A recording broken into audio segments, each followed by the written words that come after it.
시청자 여러분 안녕하십니까? 6월 23일 굿모닝 MBN 시작합니다. 네, 먼저 오늘의 주요 뉴스부터 전해드립니다. 비무장지대 북측지역에서 대남 확성기가 설치되는 모습이 포착됐습니다. 북한은 대남 전단 1,200만 장과 이를 실어보낼 풍선 3천여 개를 준비했다면서 대규모 대남 전단 살포를 예고했습니다. 정의용 청와대 국가안보실장이 볼턴 전 백악관 국가안보보좌관의 회고록에 나온 북미 정상회담 뒷얘기에 대해 사실을 크게 왜곡했다고 비판했습니다. 미 백악관은 볼턴 회고록과 관련해 한반도 관련 내용을 포함해 400곳 이상의 수정과 삭제를 요구했습니다. 방역당국이 지난 2월에서 3월 코로나 1차 유행에 이어 현재 수도권의 2차 유행이 진행 중이라고 밝혔습니다. 수도권 밖으로의 확산도 이어지는 가운데 부산항에 들어온 러시아 선박에서 코로나19 확진자가 무더기로 나왔습니다. 갑질 피해를 본 경비원이 또 나왔습니다. 아파트 단지에서 노상 방뇨를 하던 입주민이 자신을 나무랐다는 이유로 경비원을 때린 건데 경찰은 해당 남성을 폭행 혐의로 입건해 조사하고 있습니다. MBN이 단독 보도합니다. 어제 서울 낮 최고 기온이 35도를 넘는 등 62년 만에 가장 더웠습니다. 오늘도 어제만큼 더운데 내일 장마가 시작되면서 더위가 한풀 꺾일 것으로 보입니다. 대남 전단 대량 살포를 예고한 북한이 그제 오후부터 비무장지대 일대에서 동시다발적으로 대남 확성기 방송시설을 재설치하는 것으로 포착됐습니다. 냉전시대 심리전으로 긴장감을 고조시키고 있는 북한군은 해안포 포문도 이미 열어뒀습니다. 노태현 기자입니다. 북한이 강화도와 연평도 등 비무장지대 북측 지역 10여 곳에서 대남 확성기를 설치하는 것으로 파악됐습니다. 확성기는 남북이 지난 2018년 4월 적대 행위를 중단하기로 합의한 판문점 선언에 따라 철거된 상태였습니다.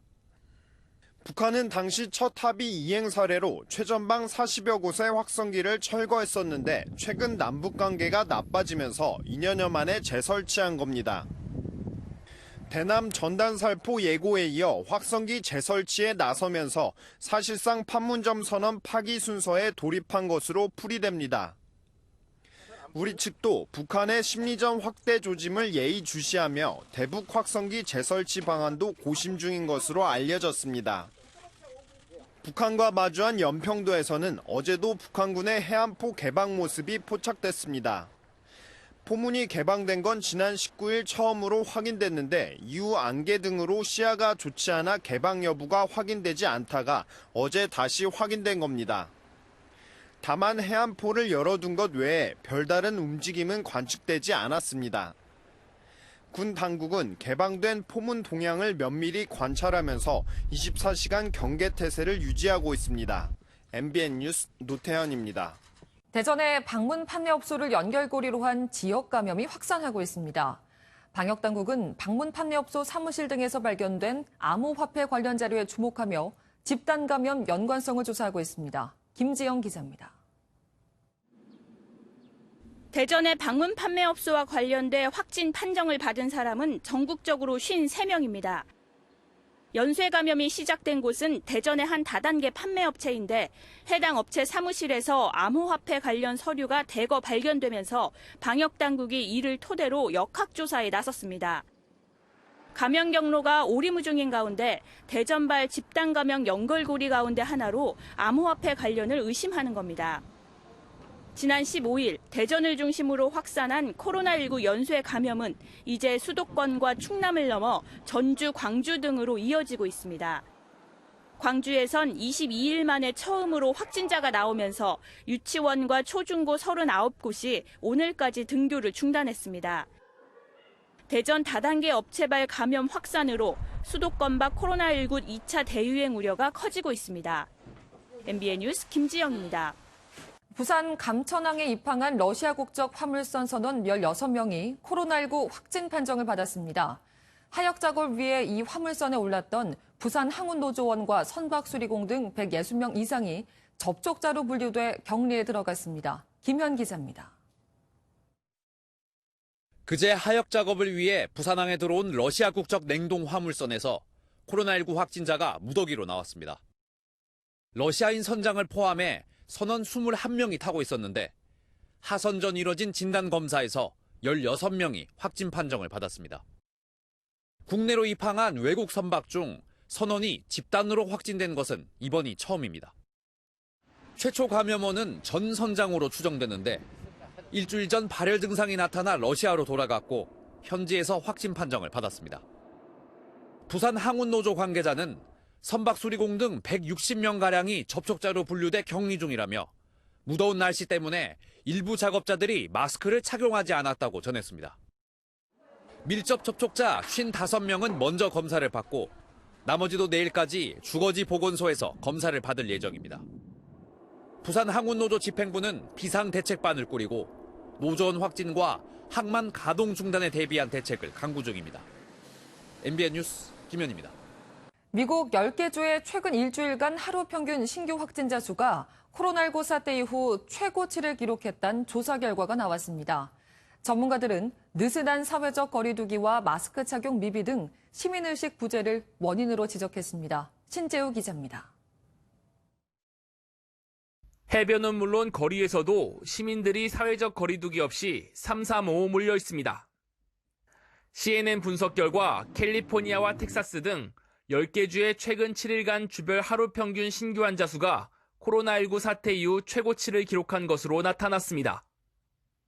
특히 트럼프 대통령이 다음 주 방문 예정인 애리조나주의 경우 하루 평균 신규 환자가 2,412명에 달했습니다. 백악관은 검사 수가 확대됐기 때문에 확진자 수가 늘어나고 있다고 설명했지만 실제로는 조기 경제 재개와 느슨한 사회적 거리두기 조치가 확산을 부른 것으로 보입니다. People are not practicing social physical distancing, wearing their masks, they're not paying attention, and they're not believing that there's a problem. 전 미국 식품의약청장은 이미 대규모 발병이 나오고 있다며 이번 주 텍사스, 플로리다, 애리조나주 등의 지역에선 기하급수적인 확진자 증가를 볼 수 있다고 말했습니다. 한편 중국 베이징 신규 확진자는 하루 9명으로 줄어드는 등 안정세에 접어들었지만 그 외 지역에선 베이징발 감염 환자들이 나오면서 우려가 계속되고 있습니다. MBN 뉴스 신재우입니다. 어제 오후 8시 반쯤 전남 여수국가산업단지에 위치한 한 석유화학 공장에서 큰 불이 났습니다. 소방대응 2단계까지 발령될 정도로 불이 컸지만 다행히 인명피해는 없었습니다. 이현재 기자입니다. 검은 연기를 내뿜는 시뻘건 불길을 향해 소방대원들이 연신 물줄기를 내뿜습니다. 전남 여수 국가산업단지에 위치한 한 석유화학 공장에서 불길이 치솟은 건 어제 오후 8시 반쯤입니다. 불길이 크다 보니 소방당국은 대응 2단계를 발령하고 소방차 24대와 소방대원 300여 명을 투입해 약 3시간 만에 진화했습니다. 불은 공장 내 보일러실에서 시작됐습니다. 보일러 부품을 교체하고 시운전을 하는 과정에서 기름이 누출돼 불이 난 것으로 추정됩니다. 직원 3명이 화재 당시 외부에서 휴식 중이어서 다행히 인명피해는 없었습니다. 이제 밖에 있는 사람들이 신고가 됐고요. 안에 내부에는 없었습니다. 대피했다고 했고요. 업체 측은 공장 가동을 모두 중단하고 비상근무에 들어갔습니다. 경찰과 소방당국은 공장 관계자 등을 상대로 정확한 피해 규모와 화재 원인 등을 조사할 방침입니다. MBN 뉴스 이현재입니다. 인천의 한 아파트에서 일가족 3명이 숨진 채 발견됐습니다. 경찰은 극단적 선택의 가능성을 두고 수사하고 있습니다. 노승환 기자입니다. 아파트 6층에서 3명의 시신이 발견됐습니다. 60대 부부 그리고 함께 사는 30대 아들이었습니다. 이곳에 살지 않는 가족 중 한 명이 가족이 연락이 닿지 않는다며 경찰에 신고했고 경찰과 구급대원들이 도착해 시신을 확인했습니다. 경찰은 구체적인 상황은 알 수 없지만 일가족이 극단적 선택을 했을 가능성을 확인하고 있습니다. 아들 몸에서 관련된 흔적이 발견됐고 어머니 몸에서는 외상이 확인됐습니다. 부부 중 한 명의 것으로 추정되는 휴대전화에선 누군가에게 보낸 힘들다는 음성 메시지가 발견됐습니다. 한 이웃은 어머니와 아들이 몸이 많이 불편해 힘들었다고 전했습니다. 아들은 차도 못 먹고 아줌마도 좀 아팠어요. 경찰은 우선 부검을 통해 직접적인 사인부터 확인하고 있습니다. MBN 뉴스 노승환입니다. 코로나로 해외 여행길이 막히면서 쌓여가던 면세점 재고 약 400억 원치가 이번 주 잇따라 판매됩니다. 일주일 동안 팔려던 물량 75%가 3시간 만에 동나는 등 소비자들의 반응도 뜨거워 면세업계의 숨통이 트일 것으로 예상됩니다. 길기범 기자입니다. 오전 10시부터 재고 면세품 판매를 시작한 온라인 사이트입니다. 오후 1시에 접속해보니 제품 대부분에 품절 표시가 붙었습니다. 판매 3시간 만에 준비한 물량 75%가 팔린 겁니다. 명품 제품을 시중 가격보다 최대 60%까지 싸게 판다는 소식에 사이트 동시 접속자도 20만 명에 달했습니다. 저희가 일주일간 판매할 물량을 확보를 했습니다. 근데 판매 시작 30분 만에 20%가 품절되고 현재 추가 재고 확보를 위해서 가방, 지갑 같은 거 많이 보고 있어요. 파는 사람 입장에서도 좋고 소비자 입장에서도 좋은 것 같아요. 롯데면세점도 오늘 온라인 판매를 시작으로 26일에는 백화점, 아울렛 등 8곳에서 업계 최초로 오프라인 판매를 진행합니다. 소비자들도 많이 모이실 거로 좀 기대를 하고 있습니다. 손님들이 몰리지 않게 안전에 유의해서 순차적으로 입장할 예정이고요. 해외 여행길이 끊기며 코로나 직격탄을 맞았던 면세업계들은 유급휴직 등을 도입해 인건비를 줄이며 버텨왔던 상황. 이번에 400억 원 정도의 물품이 풀릴 예정인데 재고 소진과 함께 유동자금이 확보되면 면세업계에도 그나마 숨통이 트일 것이란 전망입니다. MBN 뉴스 길기범입니다.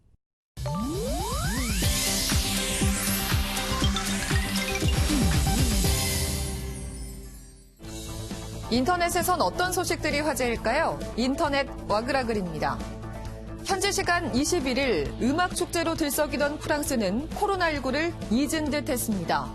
거리 곳곳이 인파로 북적였고 대부분의 사람들은 마스크를 쓰지 않은 모습이었는데요. 한 축제 참가자는 현지 언론과의 인터뷰에서 축제를 못한 지 석 달이 됐는데 젊은 사람들이 밖으로 나오고 싶어한 건 당연한 것 아니냐고 말했습니다. 기본적인 예방수칙도 지키지 않은 이들에 대한 비판 당연하겠죠. 의료진들도 심각한 우려를 표했는데요. 축제는 코로나19가 종식되는 날 모두 함께 즐기면 안 될까요? 반대로 철저한 방역을 위해서 묘책을 강구한 이런 곳도 있습니다. 브라질의 한 노인보호시설 입구엔 투명한 벽이 세워졌는데요. 코로나19로 우울해하는 노인들이 가족을 직접 안을 수 있도록 비닐막을 설치한 겁니다.